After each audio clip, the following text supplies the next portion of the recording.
EMDR is a trauma treatment technique.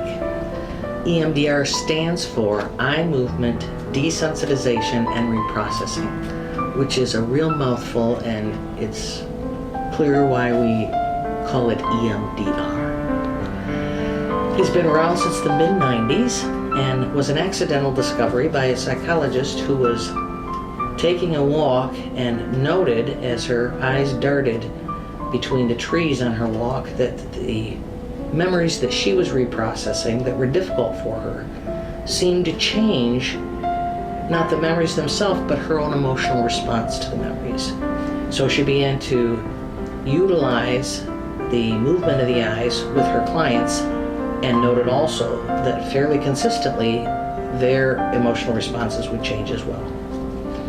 She indicates that if she were to rename this technique now, she would not go with eye movement because it is not the only way to accomplish the goal of activating both the feeling brain and the thinking brain simultaneously in a non-adrenaline filled environment, which is the purpose of the whole technique.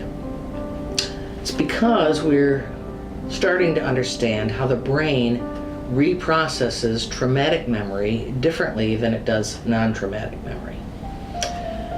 And it stores it differently. And that probably had some very good evolutionary meaning or purpose earlier on because we needed to avoid those things that were highly dangerous or traumatic to us. Now, unfortunately, what happens is when someone experiences a trauma, that memory is stored in such a vivid, both visually and emotionally, construct that when re-triggered in an innocuous environment, we can start to have all the symptoms again that we did at the time of the trauma. For example, a car accident with large screeching tires will throw our system into a huge traumatic response. We will feel our hearts racing, maybe our face flushing, our muscles tensing. And so the next time we're driving and we happen to hear the screech of the tires or block off, our bodies can be brought into that situation and re-traumatized. And so since we're bound to continue to have re-exposure, it's not as helpful for the brain to have to re-experience all that trauma all the time.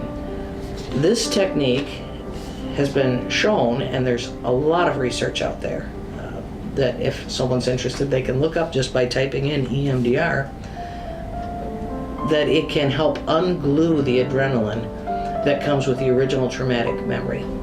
So it doesn't change the memory. One doesn't lose their memory or shift their memory of the traumatic event. What it does is calm down the body's response to that memory so that people can sleep well again without worrying about being re-traumatized if a sound or a smell or something re-triggers their memory, and they can socialize once again without worrying about their bodies essentially reenacting trauma.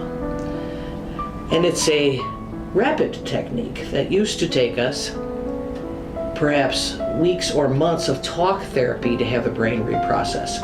Now, by using the thinking, feeling brain without the adrenaline responding, people can reprocess that memory and bring it back into a normal response pattern. You may still be upset, especially if it was a trauma that took the life of someone you loved.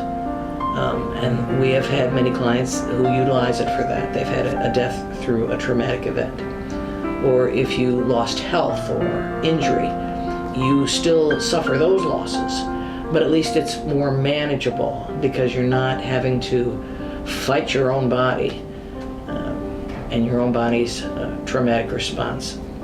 And so we find it very useful and very rapid. What can be accomplished now in 1 to 2 sessions that used to take weeks perhaps to accomplish before.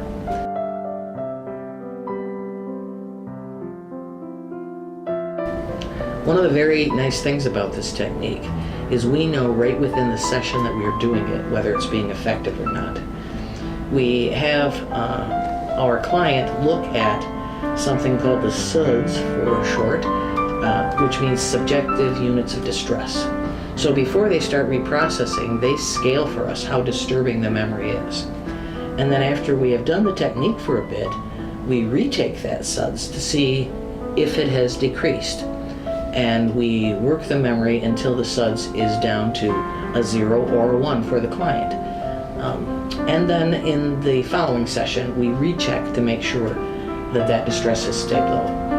And I am confident in the instances where clients self-report that they have received that relief, and you can almost watch the relief happen as the technique is being employed. So it's a very effective and efficacious way to help people move past trauma.